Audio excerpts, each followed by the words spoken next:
guys! Joel and Rada here, the skincare addict. Thank you very much sa pagsuporta sa aking channel. Thank you very much for all your comments and suggestions. Before we begin, please click the subscribe button. Meron po akong na-receive na comment from Juveline Serra. Siya. At ang sabi niya, gawa daw ako ng reaction about Kisniel. Sino ba si Kisniel? So, akala ko parang typo error lang. Baka si Katniel ba to? So, nag-research ako. Hindi pala Katniel. Kisniel. Si Kisses Delavigne ng Pinoy Big Brother. At si Neil Murillo ng Pinoy Boy Band Superstar. So, nag-research ako sa internet.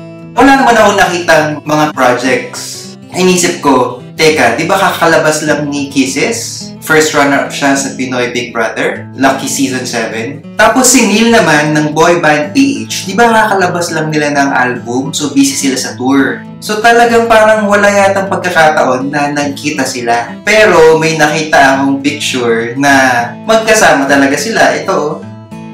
Ngayon, hindi ko alam kung na-photoshop pa to kasi ang daming pictures sa internet na yung mga fans, pinagsama yung dalawang pictures. So, picture ni Neil at saka picture ni Kisses, pinagtabi. Ang gagaling nga kasi parang nasa isang lugar lang sila.